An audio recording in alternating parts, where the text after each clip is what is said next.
सर्वसाहूणम् पञ्चनमोङ्कारो सर्वपावपणासनो मङ्गलानं च सर्वेसिं परमं हवै मङ्गलम्।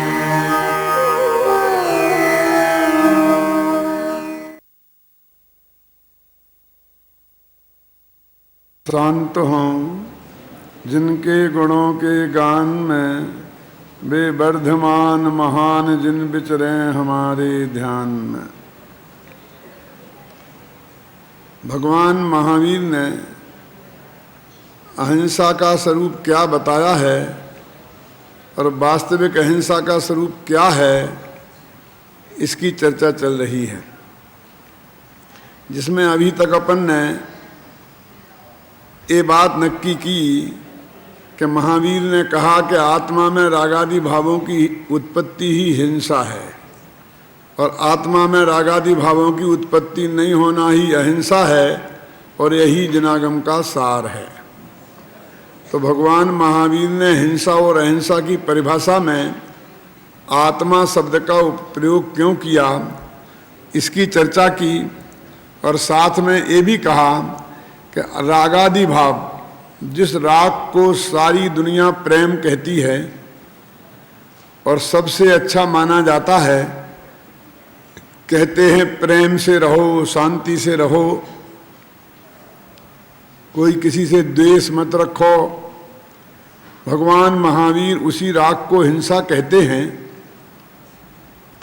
ये एक ऐसा प्रश्न है जो सहज भाव से लोगों के गले नहीं उतरता है,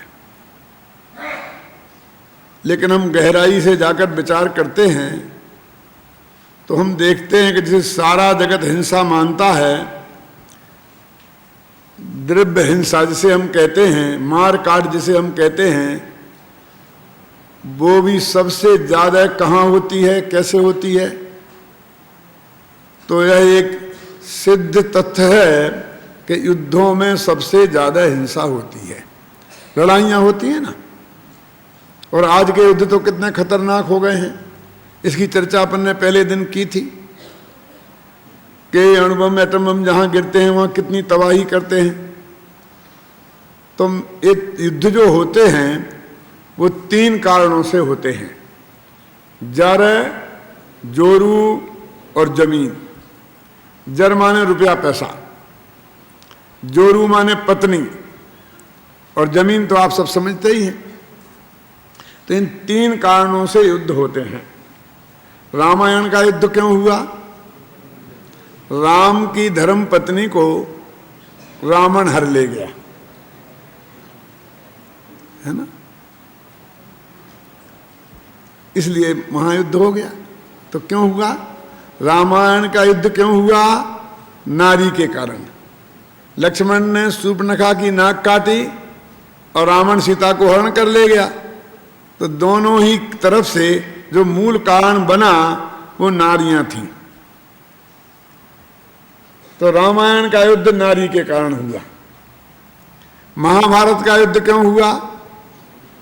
पांडवों ने कौरवों से कहा कि तुम हमें 5 गांव दे दो तो हम समझौता कर लेंगे, लेकिन कौरवों ने जवाब दिया कि बिना युद्ध के सुई के नोक की बराबर जमीन भी आपको नहीं मिलेगी। और महाभारत का युद्ध हो गया। तो महाभारत का युद्ध क्यों हुआ? जमीन के कारण हुआ ना। और रुपये पैसे के पीछे भी लड़ाइयां होती हैं।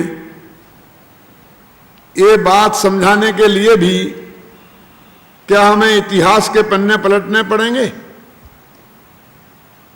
क्या पुराणों की गाथाएं खोजनी पड़ेंगी? विशेषकर इस व्यापारी समाज के सामने, जिनका मौलिक सिद्धांत है चमड़ी जाए पे दमड़ी न जाए। इनकी तो सारी लड़ाइयां ही पैसे के पीछे होती हैं। और आप लोग ये नहीं समझना कि आपके लिए बात कही जा रही है, आप व्यापारी हैं। आप काहे के व्यापारी हैं? छोटी सी दुकान लेके बैठ गए तो व्यापारी हो गए? असली व्यापारी तो जो अमेरिका है, आज की जितनी लड़ाइयां होती हैं वो किसके पीछे होती हैं, किसके लिए होती हैं? इराक का तेल चाहिए, इसलिए इराक पर लड़ाई लड़ी जाती है। यानी हरेक को अपना व्यापार बढ़ाना है। दुनिया आज एक मार्केट की दृष्टि से देखी जाती है। अमेरिका की दृष्टि में हिंदुस्तान की इज्जत क्यों है? क्योंकि 1 अरब आदमियों का इतना बड़ा मार्केट है, हमें इतना बड़ा बाजार मिल जाए और हम 2 रुपए का माल 200 रुपए में इन्हें बेच सकें, इन्हीं के यहां से पानी भरें और रंगीन रंग डाल डूल के थोड़ा मीठा डालकर मुफ्त का पानी 25 रुपए में इनको बोतल बेच दें, नाम रख दें कोका कोला, जो भी रखना हो। ये सारी दुनिया मार्केट बन गई है और सारी दुनिया व्यापारी हो गए हैं। जगह जगह लड़ाइयां होती हैं। क्यों? क्योंकि उन बड़े देशों को अपने हथियार बेचने हैं। लड़ाइयां नहीं होंगी तो हथियार कौन खरीदेगा? अरबों रुपए में एक एक विमान, बम वर्षक विमान, कौन खरीदेगा उनसे?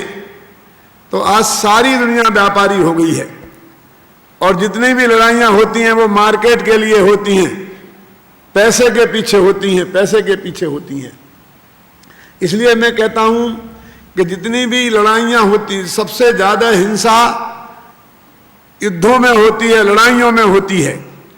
और युद्ध 3 कारण से होते हैं। कौन कौन से? जर, जोरू और जमीन। मैं आप लोगों से पूछना चाहता हूं, तो जर, जोरू और जमीन के कारण जो युद्ध होते हैं वो इसके प्रति प्रेम के कारण होते हैं कि द्वेष के कारण? ये जर, जमीन और जोरू के प्रति राग के कारण होते हैं कि द्वेष के कारण? अरे भाई, रामचंद्र जी को तो सीता जी से राग माने प्रेम था ही, होना ही चाहिए थी, उनकी धर्मपत्नी थी। लेकिन रावण को भी सीता जी से द्वेष नहीं था। यदि द्वेष होता तो जैसा शूर्पणखा के साथ हुआ था ऐसा कुछ करता, बदला लेने के लिए। क्यों? लेकिन उसने ऐसा नहीं किया। अपने घर में जाके सुरक्षित रखा और रोजाना हाथ पैर जोड़ता था कि तू मुझे स्वीकार कर ले तो मैं तुझे पटरानी बनाऊंगा, मंदोदरी से भी ऊपर। ये जो बातें हैं ये राग की हैं कि द्वेष की? ये प्रेम की हैं कि घृणा की? तो रावण को भी सीता जी से भी प्रेम ही था, भले ही खोटा प्रेम कह लो उसे आप, पर स्त्री के प्रति जो प्रेम है तो था, तो प्रेम ही था, तो राग ही ना।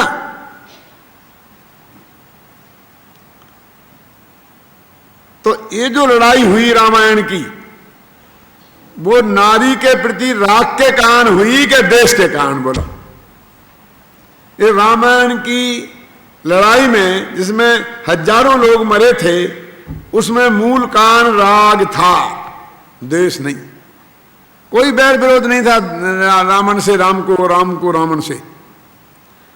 यदि सीता का अपहरण वो नहीं करता और सीता को उस पर आकर्षित नहीं होता तो युद्ध होता ही नहीं। रामचंद्र जी तो बेचारे बार बार कहते थे कि तू हमारी सीता वापस कर दे, फिर हमें तुझे कोई लेना देना नहीं, हम तो कुछ नहीं करेंगे, तेरा कोई लड़ाई नहीं लड़ेंगे। तो रामचंद्र जी लड़ने ही नहीं चाहते थे।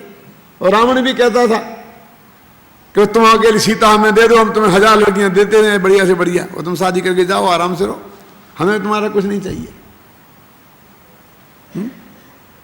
तो सारी जो लड़ाई थी वो नारी के प्रति राग के कारण थी। और महाभारत की जो लड़ाई हुई, कौरवों को तो जमीन से राज था ही, लेकिन पांडवों को भी राग की कोई कमी थी ऐसी बात नहीं है। मैं पूछता हूं कि यदि उन्हें जमीन से राग नहीं था तो उन्हें 5 गांव क्यों मांगे? आप कह सकते हैं कि बेचारों को 5 ही गांव नहीं मिलते तो बेचारे रहते कहां?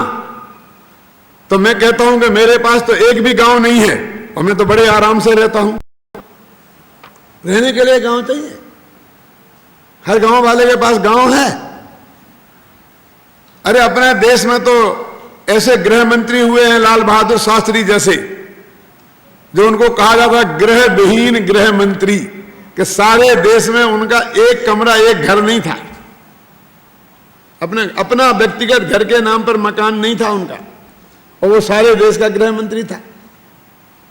तो घर भी जरूरत नहीं है रहने के लिए, तो साधु संत बिना घर के रहते हैं ना, क्यों? उन्हें 5 गांव की क्या जरूरत थी? लेकिन उनके मन में भी एक तमन्ना थी कि 5 गांव तो मिल जाए, पैर रखने को जमीन तो हो, फिर लगेगा मौका तो हम देख लेंगे इनको, हम अपनी शक्ति संगठित करके फिर इनसे और छीन लेंगे। तो कहने का अर्थ है कि महाभारत की लड़ाई भी जमीन के राग के कारण हुई,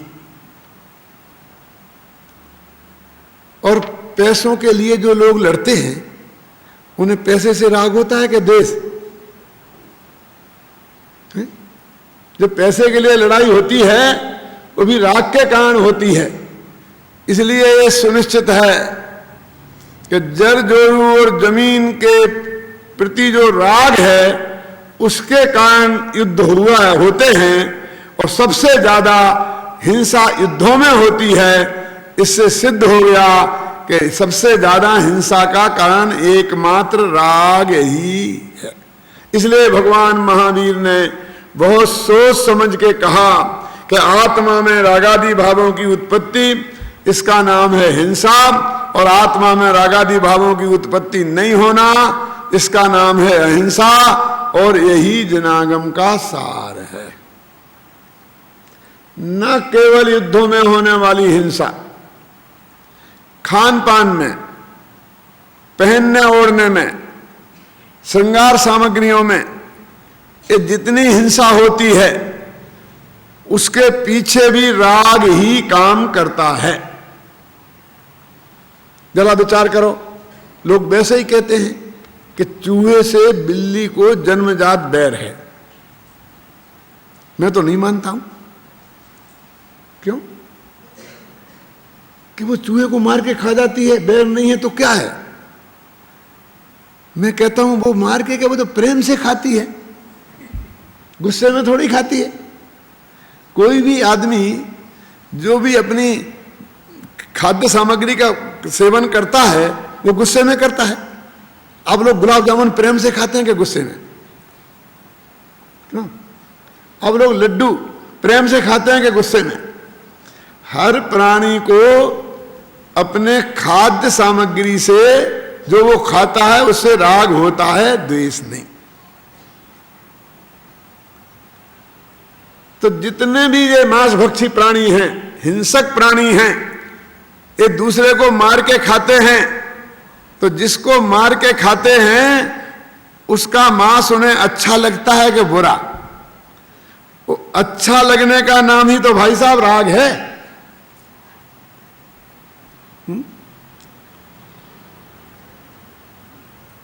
ये जो हम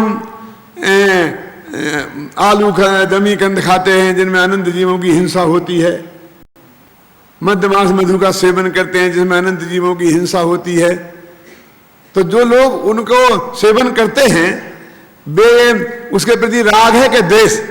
एक भाई साहब मेरे से बोले, मैंने कहा भाई साहब आप आलू खाते हो, आलू में तो अनंत जीव होते हैं, एक इंद्री जमी कंद है, कोई जैनी तो नहीं खाता है। बोले क्या बात करते हो, आलू तो सागों का राजा है, उसके बिना कैसे चल सकता है?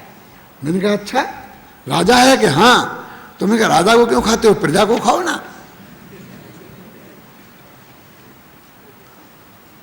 मेरे कहने का अर्थ यह है भाई साहब कि खान पान संबंधी जितनी भी हिंसा है उसके पीछे भी राग काम करता है। देखो ये जो मांस खाने वाले लोग हैं ना, वे भी किसका मांस खाते हैं? गाय बकरी। कटने को तो बेचारी गाय बकरियां ही हैं, कोई कुत्ते बिल्ली का मांस खाता है? शेर का मांस लोगों को इतना खाने को मिल सकता है? जो हिंसक जानवर हैं, जो दूसरे का मांस खाते हैं, उसका मांस कोई नहीं खाता है। कैसी गजब की बात है। जो बेचारे शाकाहारी हैं, शुद्ध सात्विक हैं, दिन में जीमते हैं, रात्रि में शांति से आराम करते हैं, ऐसे जो शाकाहारी पशु हैं उन्हीं का मांस खाया जाता है। ये सारे मांसाहारी जानवर और मांसाहारी आदमी भी उनका ही मांस खाते हैं जो शुद्ध शाकाहारी हैं। मांसाहारियों का मांस कोई नहीं खाता। क्यों खाते हैं? इसलिए ना कि उन्हें वो अच्छा लगता है। जरा हम विचार करें गंभीरता से, ये साधारण बात नहीं है। गो माता, इस देश में गाय को माता कहा जाता है। भाई साहब, हमने गाय को अपनी मां के समान स्थान दिया है। पृथ्वी को माता कहा जाता है, गाय को माता कहा जाता है। और कभी कभी हम विचार करते हैं तो जो हमारी असली मां है, उस मां का दूध तो हमने 4-6 महीने पिया होगा। हमने तो पिया था। अब आज के बच्चों को भाग्य से मिलता कि नहीं मिलता है, क्योंकि माताएं बहनें बड़ा परहेज करने लग गई हैं। उनकी सुंदरता में फर्क पड़ता है, इसलिए अब डब्बे के दूध से जिंदा रहने वाले, बोतल के दूध पे जिंदा रहने वाले लोग हैं। लेकिन मान लो कि माताओं बहनों ने दूध अपने बच्चों को पिलाया तो कितने दिन, 4-6 महीने, साल भर तक। लेकिन उस मां के प्रति हम अपने हृदय में कितने कृतज्ञ होते हैं, मानते हैं कि उसके प्रति हम ऋण सारी जिंदगी नहीं चुका सकते हैं, उसके प्रति समर्पित रहते हैं। लेकिन जिस मां का दूध हमने 1 बरस पिया, उसके प्रति इतना समर्पित हैं। लेकिन गाय माता का दूध तो हम सारी जिंदगी पीते हैं भाई साहब। बच्चे पीते हैं, जवान पीते हैं, बुजुर्ग पीते हैं। हमने माता वैसे ही नहीं बोल दिया है गाय को, उसने मां जैसा दूध हमको पिलाया है, इसलिए हमने उसे मां बोला है। और उसके साथ ऐसा बर्ताव कि जब तक वो हमें दूध दे तब तक उसका दूध पिए, और दूध देना बंद कर दे तो मार के उसका मांस खा जाए। यही हमारी कृतज्ञता है। हम कृतज्ञ नहीं हैं? जरा विचार करने की गंभीरता से जरूरत है कि नहीं है? ये सब जरा सी जीव की लोलुपता के पीछे, ये राग के कारण ऐसा महा अनर्थ, जैसे हमने अपनी मां के साथ ही ये अन्याय किया हो। जब हम गाय को माता कहते हैं तो ये इतनी हिंसा है, इसके पीछे भी तो राग ही काम करता है भाई साहब। इसलिए मैं कहता हूं कि महावीर ने बहुत सोच समझ के कहा कि आत्मा में रागादि की उत्पत्ति हो, उसका नाम हिंसा है। देखो, एक खान पान की ही नहीं, बल्कि ये पहनने ओढ़ने की हिंसा। पहनने ओढ़ने की हिंसा काहे की? ये सिल्क की साड़ियां पहनती है ना बहनें, आप जानते हैं सिल्क कैसे बनती है? ये सिल्क कैसे बनती है? 1 मीटर सिल्क बनाने के लिए 5000 कीड़ों को उबालना पड़ता है। जैसे हम चाय उबालते हैं ना, ऐसे कीड़े उबड़ते हैं, फिर उनसे जो रेशम निकलता है उससे 1 मीटर साड़ी बनती है। यदि 5 मीटर की साड़ी हुई और साथ में ब्लाउज पीस भी हुआ, 6 मीटर हो गया, तो अब समझ लीजिए कितने जीव, 30,000 जीवों को उपाल करके वो एक साड़ी बनी है। और क्या वो महाराष्ट्रियन साड़ी हो तो कितनी बड़ी होती है महाराष्ट्र की साड़ी? 9 मीटर की। 9 मीटर की साड़ी तो उसके कितने कीड़े मरे? 45,000 कीड़े उबाल के हुए तब एक साड़ी बनती है भाई साहब। और ये माताएं बहनें उसे बड़े शौक से पहनती हैं कि गुस्से में पहनती हैं? क्या बिगाड़ा था उन कीड़ों ने इनका? क्या द्वेष था उनसे? लेकिन अच्छी लगती है इसलिए पहनती हैं। इस अच्छे लगने का नाम ही तो राग है, ये अच्छे लगने का नाम ही तो प्रेम है। आप जानते हैं, जब वस्तु के प्रति राग होता है तो उसे लोग आसक्ति कह देते हैं, और व्यक्ति के प्रति होता है तो उसे हम प्रेम कह देते हैं। है तो वो राग ही। तो ये पहनने ओढ़ने की हिंसा, ये चमड़े के जूते मुलायम, एक गाय के बछड़े को पेट में से निकालकर 2-4 महीने का उसकी चमड़ी निकालकर उससे बनाए जाते हैं, काफ लेदर क्या बोलते हैं। ये जूते, ये चमड़े के बेल्ट, इनका हम बड़े शौक से प्रयोग करते हैं, तो इसमें जो हिंसा होती है वो हिंसा भी तो कैसे होती है? अपने राग के कारण होती है ना। हमें शौक है ना, ऐसा तो नहीं कि जूते नहीं मिलते हैं। आज तो बाजार में उससे भी बढ़िया जूते रेगजीन के मिलते हैं, कपड़े के मिलते हैं, बढ़िया से बढ़िया मिलते हैं, लेकिन हम चमड़ी की चीजों का उपयोग करते हैं। तो ये चमड़े की चीजों का उपयोग, एक खान पान में मांस मदिरा का उपयोग, इस सिल्क की साड़ियों का उपयोग, ये क्रीम पाउडर के जिनको बनाने के लिए एक एक शैंपू बनाने के लिए खरगोश की आंखों में वो डाल के देखा जाता है कि कहीं आंख को नुकसान तो नहीं होता है इसको, इसमें कई खरगोश अंधे हो जाते हैं प्रयोग करते करते। तो इतनी ये श्रृंगार सामग्रियां जो इतनी हिंसा से पैदा होती हैं, जो पशुओं पर इतनी क्रूरता बरती जाती है, और इसका जो हम उपयोग करते हैं वो राग के कारण करते हैं कि देश के कारण? बोलो, शौक से करते हैं कि घृणा से करते हैं? इसलिए युद्धों में होने वाली हिंसा नहीं, खान पान में होने वाली हिंसा, पहनने ओढ़ने में होने वाली हिंसा, और पहनने ओढ़ने के साथ साथ इस श्रृंगार सामग्रियों में होने वाली हिंसा, इन सब के पीछे भी एक राग ही मुख्य कारण है।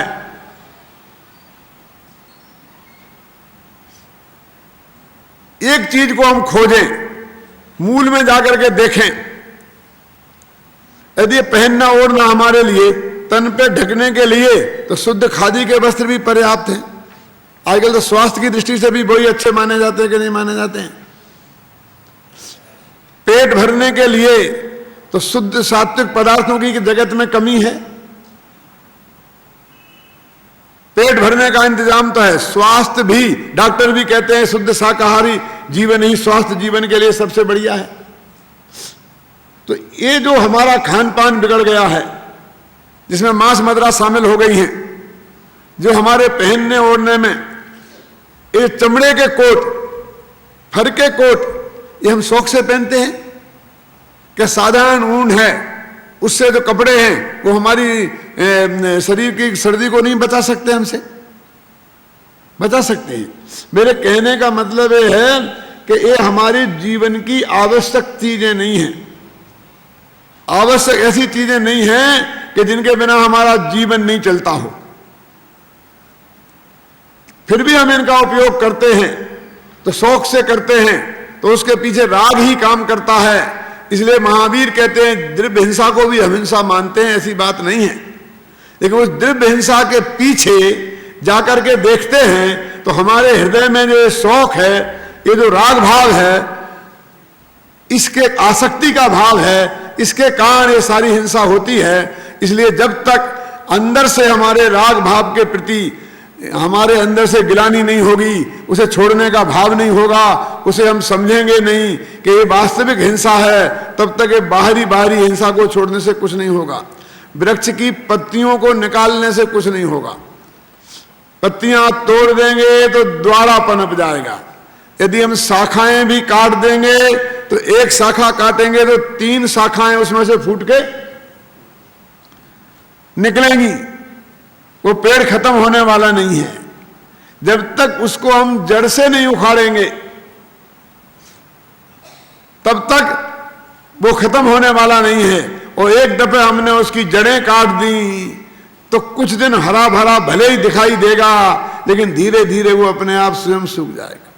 तो हिंसा की जो जड़ है, द्रव्य हिंसा जिसे अपन बोलते हैं, दुनिया में मारकाट जिसे अपन कहते हैं। मैं ये पूछता हूं, लड़ाइयां तो जब होंगी तब होंगी, रोजाना कत्ल खाने बने हैं, लाखों गायें कटती हैं, ये क्यों कट रही हैं? ये हिंसा का तांडव नृत्य नहीं है? एक कश्मीर में 10-20 लोग मारे जाते हैं रोजाना, यदि उसी का नाम हिंसा है?